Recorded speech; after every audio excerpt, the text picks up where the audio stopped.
Jared, thank you so much for taking the time. I know that you're a busy man and you have a lot to manage, but I really want to thank you for taking the time to share with the group some of your insights and who you are. So why don't we start by, just letting you kind of say hello and introducing yourself a little bit? Yeah, hello. So I'm Jared Van Yperen, and I'm the owner of VintageMuscle.com. We're a supplement brand, and we help older men pack on more muscle using very rare and hard to find ingredients that you can't commonly find at GNC or Amazon. And what our vision is to create these products with really hard to find ingredients and that are more expensive ingredients you don't commonly find, and make it more easy to use for the masses and make them more available. Because earlier, I'm really into bodybuilding, and these ingredients, what happens is the only companies that were selling them were overpricing the products, and they were underdosing the products on top of that and making it very confusing with bad customer support. So that's kind of how I fell into this niche, and that's how Vintage Muscle started. Sounds good. Thank you for a bit of an introduction. How long have you been in ecom? So I started e-commerce my senior year in high school, and that was in 2016. And my very first was flipping like Harry Potter merchandise off AliExpress. And I kind of got lucky in the time I did that, because in 2016 you could pull off drop shipping. That's when kind of that wave of like people using Oberlo and Shopify kind of started, and before it was very well known. So you could actually create some good amount of sales through selling those products like that. But that's really saturated now, so I'm lucky I got in early there. But I've always been entrepreneur minded since I was like, I think I was trying to do like a fitness strength camp at like 14 and 15. And I just have so many like failed ventures.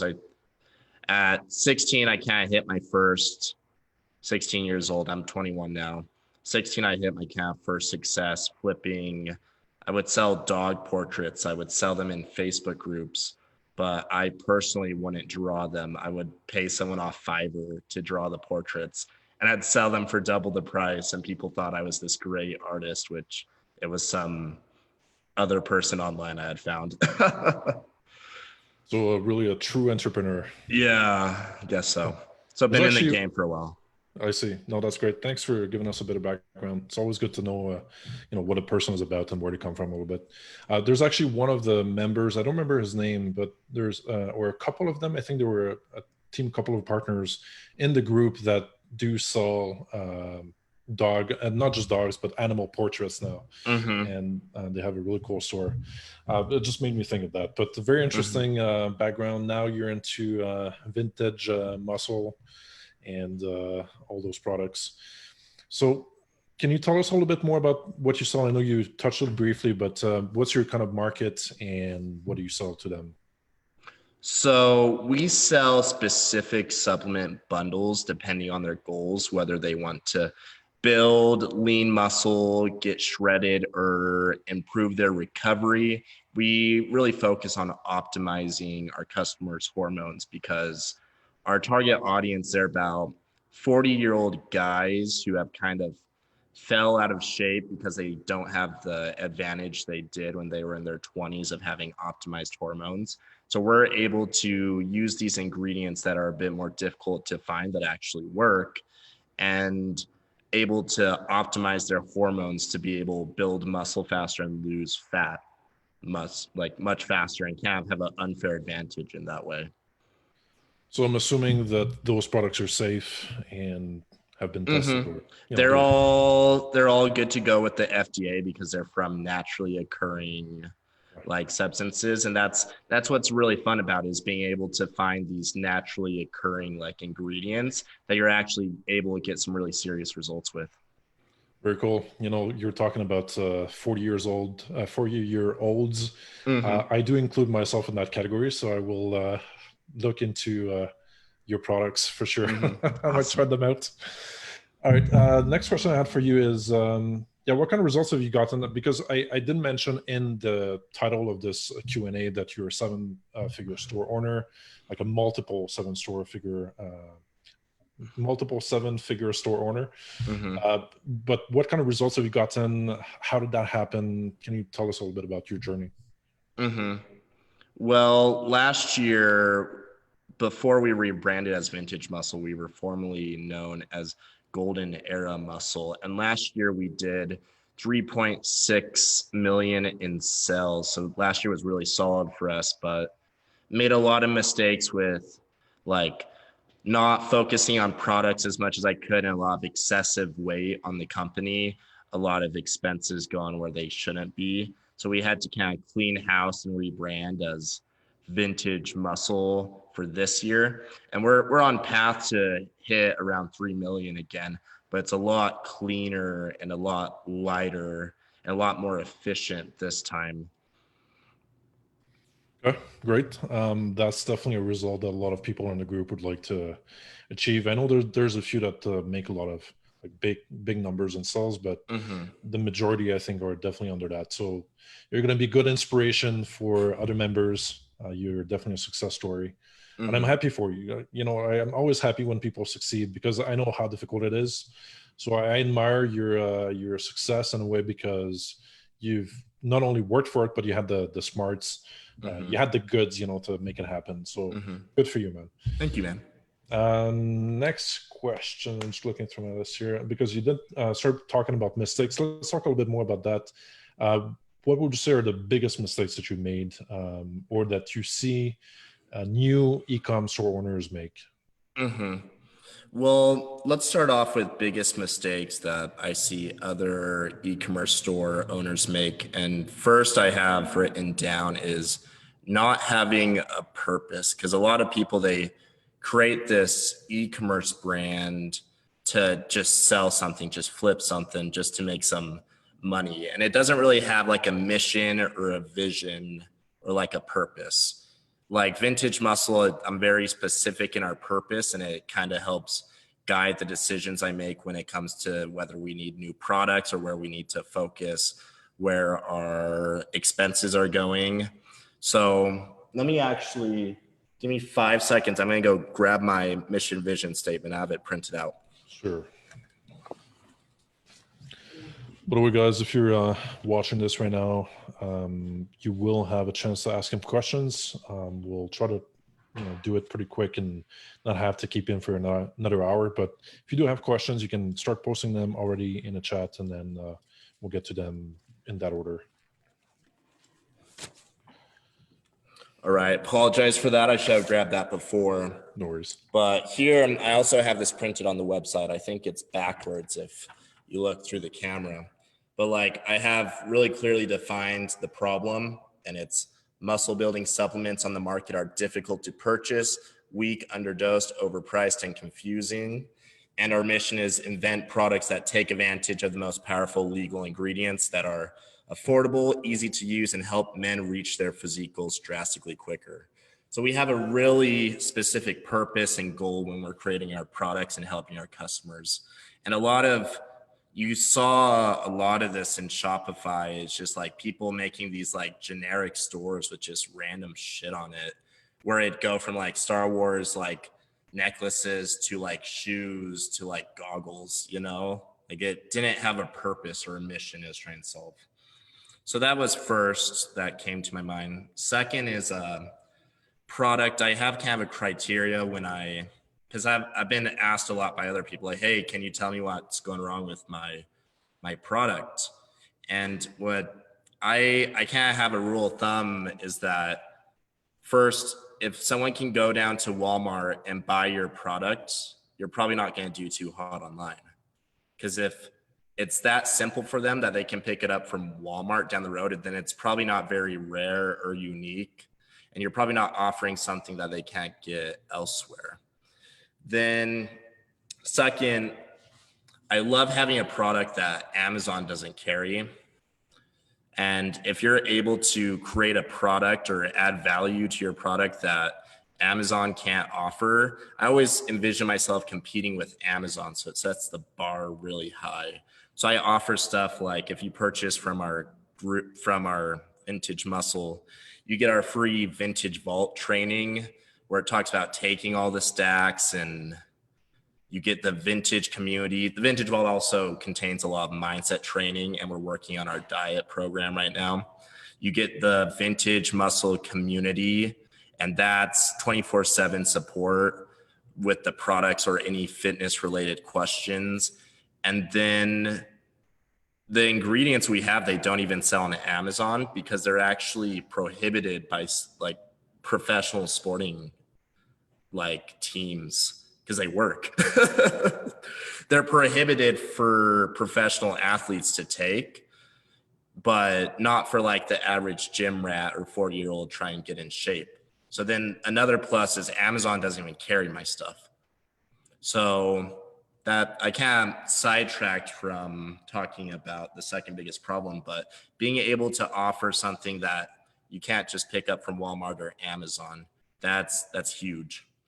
And then third, the checkout process. It shocks me when I go through and see people's stores that they made. And this even happens with really like more entrepreneurs you think wouldn't make this mistake, is they don't very closely monitor their checkout system, as in their like checkout or their whole funnel. I don't even like using the word funnel, more like customer experience when going from the ad all the way to like checkout and end result. They either clunky or just missing a lot of question. Like it doesn't answer the questions customers are going to be thinking, and it doesn't give like a luxury experience. It doesn't show the products in the best light. And you want to make sure that you almost have that perfected from beginning to end and focus on that. Don't have it be clunky or look a bit scammy. Have it very clean. Hopefully that makes sense. Absolutely. So when you say perfecting, do you mean testing it, like testing changes, improvements in a systematic manner, or just kind of improving the user experience from your point of view? I've always gone from improving from my point of view, because I'm able to look at it as a customer because I was a customer in this field, and that's how I found this problem that our company needed to solve. But once you get the basics down, then that's when you start getting into the analytics side of it. Once you get past the like obvious ones, like answering the questions, making sure your product images are great, making sure you are able to easily check out and make sure you have upsells in the right place. Once you're past the point where you have to kind of get the exact numbers for testing stuff, that's when you move on to that next stage.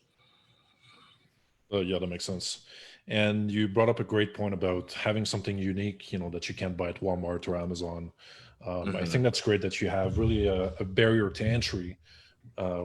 You have unique products that not a lot of other stores carry, or if at all. So it's much harder for competitors to just copy what you're doing and just sell the same products. So you have a lot less competition. I can't view it as like building walls. You build walls from your competitors. So a few walls my company has is like, it's a pain in the ass, like marketing supplements on Facebook. So I've been through the ringer learning how to manage that and stay compliant. And it's a pain in the ass getting the ingredients we use. And it's a pain having like a resources Vintage Vault, what we have our training program named, like that takes some time. Having good product videos and having a large community, those are all walls that someone can't make overnight, Yeah, and they become your biggest advantages in the market. Like once you overcome those obstacles and you build those walls, then that's what I call barriers to entry. It's those walls that protect you against competitors doing exactly the same thing as you and taking your market share. Exactly. So I think that's great. We do have a question by Gregoriades. I'm not sure how to pronounce properly, but which payment processor are you using for supplements? Did you have restrictions with that? I had some restrictions. I'm using PayArc right now. They had some restrictions starting off, but they got removed because our chargeback rate was so low. I had used Stripe and PayPal, but Stripe ended up holding 10,000 for 90 days, and PayPal tried to hold 22,000 for 180 days until I contacted the Utah governor of money transfers and had him tell PayPal to release it. Yeah. So I actually got past, PayPal gave me the 180-day hold and I got it released. So if there's a will, there's a way. If I have written down my mistakes, I kind of went through the biggest mistakes I see other people make. Should we go through mistakes that I made? Before you do that, there's a follow-up question by Gregoriadis. Can you just type the name of the payment processor that you're using, just so you can find it? I'm not sure I understood. I'm not familiar with that name either. Perfect. PayArc. Okay. That's what I figured. Thank you. So you're saying, then I guess we could move on to the biggest mistakes that you've done. Mm-hmm. I would say, so first I had product obsession. I didn't have, beginning off at 19 years old, I was very just into just slinging shit and not caring about how fast it got to the customer and making sure the customer came back. I was very just one and done sales and just fly by night Facebook ads. And what I realized is, it comes down to my second point, is the only way to actually make good money, you'll be able to kind of sling shit if you really want to and make a couple bucks here and there. But to really actually, it takes the same amount of effort as it would just to focus on a great customer experience and having them come back. The way I run my company is the only way we make money is if they actually come purchase a few more times. So I have pretty much, I'm all in on making sure the customer comes back. So with the product, I'm all in on making sure the products work. I'm all in on making sure we have 2-day free shipping for most of our orders. We do free shipping for everyone, but if it's under $67, if it's just one product, it's usually 3 to 5 day shipping. But any more than that, and it gets free 2-day shipping if you're domestic. We don't offer free shipping worldwide yet. Very interesting. So I've rarely seen stores that have this approach, and I think that's a great idea to shorten the shipping time if they purchase more than a certain amount, right? The minimum. Usually what you see is it's going to be free shipping above $50, for example, right? But you're saying a regular purchase below 60 something dollars is 3 to 5 day shipping, and if you buy more, it's faster shipping and it's free shipping. I think that's great to combine both. That's a good idea. It's actually more of a accident than actually intentionally happening, because our products, you have to be under £1 to be in the first class shipping in the USA. And there's another question by... I'll answer that way. Where was I? Sorry, I distracted myself. Finish your point. I like answering questions. It was actually kind of accidental with the upgraded shipping, because anything that's over £1 has to be into the priority mail to ship. So then if people have more than one product in it, then the weight class bumps it up into that faster shipping. But it's nice either way. Yeah, it works. Yep, I agree. Okay. Do you want to address that question by Gregoriadis? Yeah. Gregoriadis. So a lot of the reason why it's like that is, first, to be Facebook compliant, because Facebook, if I went straight to the product page, the ads wouldn't ever get approved, because the product pages are just too, I don't even want to say aggressive because they're not that aggressive, but it kind of flashes some red flags for Facebook. So to be able to run ads, I have that 2-step funnel that's able to let Facebook see these very clean and simple and really low risky pages for the first 2 pages. And then it gets to the product page where we're able to slam some more like home runs, I guess. It's like a Trojan horse. You let in the horse and then the soldiers are inside at the end. Then why that works so good with supplements is something people like to research and then they buy. So having kind of a longer funnel at the beginning, it's more like a pre-sell page and it warms them up to the actual product page. Because when you start selling higher expensive stuff, the conversion rate's a lot better when you have a pre-sell, because then they're not at a product page where they have to buy yet. They're more just like reading and learning more about that. And that really hooks people in better than a product page. Great question. Would you mind expanding a little bit on that pre-sell? I might have missed a bit of it because I'm trying to, manage the call as well. But what kind of page is it that they land on from the ad? Is it like just a post-click landing page where you're trying to get them to go to your product page, or how does that work? So when they land, all our ads currently go to a page where it asks them like, "What's your goal?" Oh, okay. Yeah, it takes them to that page. And then when you click on one, then it takes you to a quick explanation of the ingredients in the product. And then when you click on that, then it takes them to the product page where they can buy.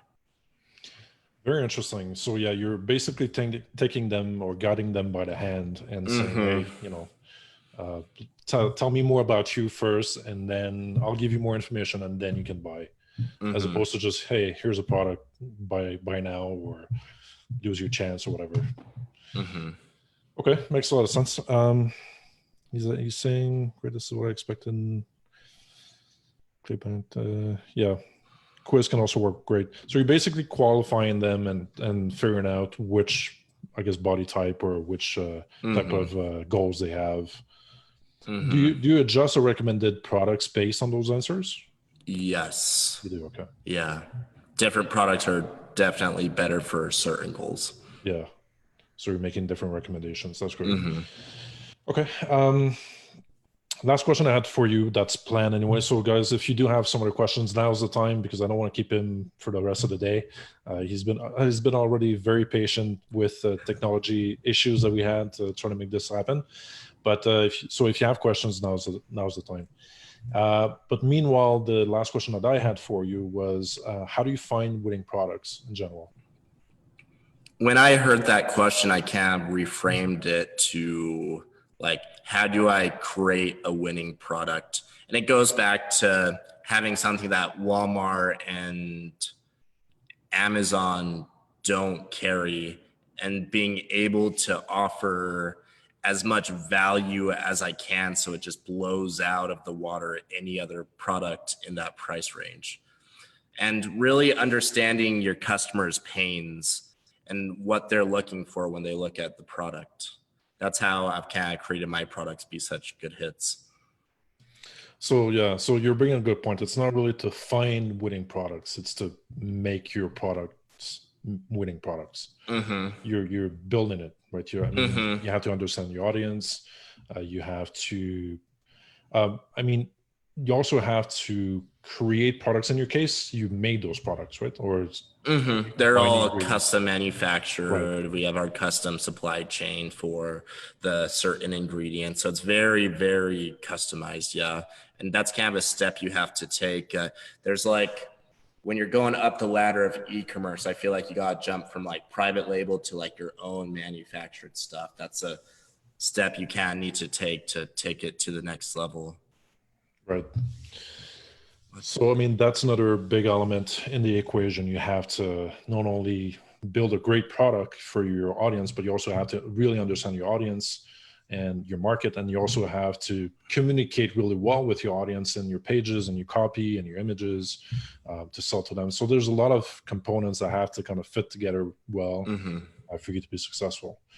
But you've pulled it off, and honestly, I'm loving every second of this call. I'm very grateful that you accepted to do it. Do you have any last thoughts, something you want to share? Maybe just giving your link to your site, or what's your call to action for this call? Call to action. Ooh, I would say I had my last mistake written down here, and it was focus, and it kind of goes back to our problem, mission, and vision statement.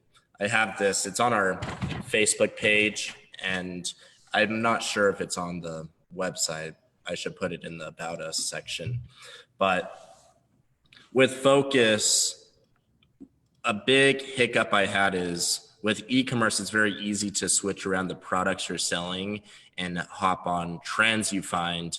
And what I've found is just completely ignoring all the trends, all the gimmicks. Like CBD was huge in the supplement industry, and it still is right now. And I completely have just ignored it and keep on focusing on like the problem and the mission we're trying to solve. So really focus on one thing and put in a lot more time, effort, and energy than anyone else is at that one thing. Because it doesn't even have to be e-commerce, or let's focus on e-commerce. Just focus on what you think, really, whatever you decide to really focus on will work if you're able to put in more hours than the other person. Does that make sense? I would add. That's a bit hazy. I didn't explain that the best, but hopefully people pick up on that. Oh, I think I get your point, to really focus and hone down on what you're good at, maybe, and just getting better than other people at that one thing. I think that's the point that you were trying to make. That makes a lot of sense. I mean, for me, if I can use myself as an example, I have a clear focus and I'm trying to become the best in that one thing. And, it has to do with e-commerce UX. Obviously, I'm not selling products. It's more helping stores, but I think that focus is really key, because a lot of people will just be so distracted and doing 10 different things and not really focusing on that one thing that's going to make them successful. Great point. Yeah, man, just selling 5 products and having one brand has me over my head. So when I hear people, they have 3 different e-commerce stores with 20 different products, it's like, that's got to be a shit experience at some point. There's got to be a lot of like hiccups going on, because it takes a lot of focus just with a very 5 products and making sure everything's perfect, Yeah, I think maybe those people have a different strategy, in the sense that they, put their eggs in different baskets, and they try to get results by going wider, and they don't go as deep as you do in your niche and your products. Like by really focusing, I personally like that approach better, to really focus on one thing and just go as deep as you can and get the number 1 position in the market if you can. I think that brings you more success than just doing an okay job but across multiple stores, unless you have like a big team and you're kind of just managing a high level, right? I think you eventually, once a brand gets big enough, you can pull that off. But that's something I'd look into once I'm hitting like 30 million a year, not 3 million a year. So then you can set up a team that you can delegate a lot of the work, and you can just be high level and kind of manage. You go in, dive deep into one part, and then you can slowly start going out sideways. Great analogy. That's how Google and Amazon did it. Because look at how Amazon dominated the books, and then they started going outwards like that. They didn't try everything at once. Yeah, they didn't start by selling millions of products. They were selling books. Yeah, great example. I think there's do you want to take one last question here? Have you tried Google Shopping ads?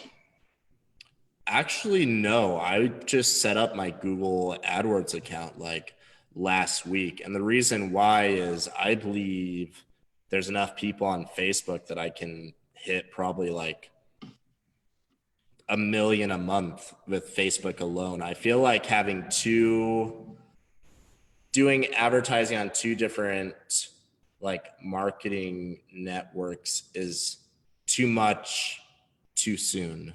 Does that make sense? Because I think I can hit my goal of hitting 1 million a month with Facebook. There's plenty of traffic to pull that off.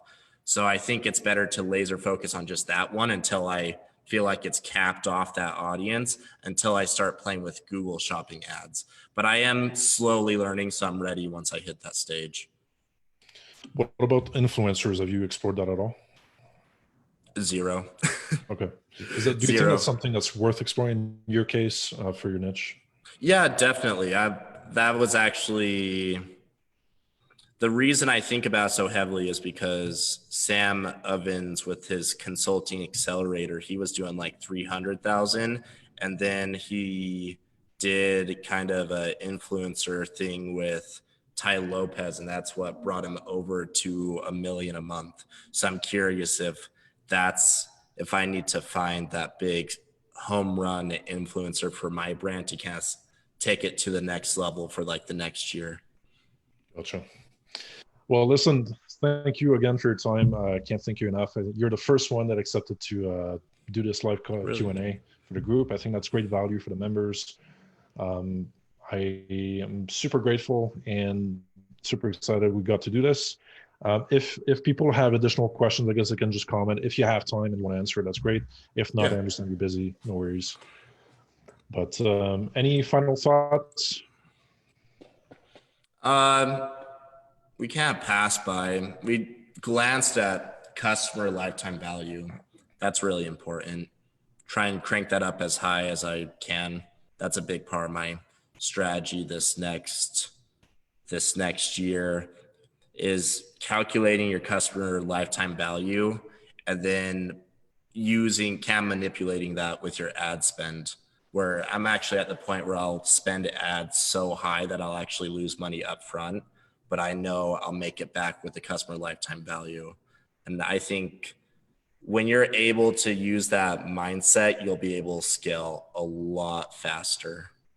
You throw that in with the customer obsession and customer like retention, that's kind of the home run recipe for a big brand. Right. I think so. Honestly, I'd love to hear your thoughts down the road. Once you've experimented more with your lifetime customer value, I'd love to hear your experiments and your results from that later on. Thanks again.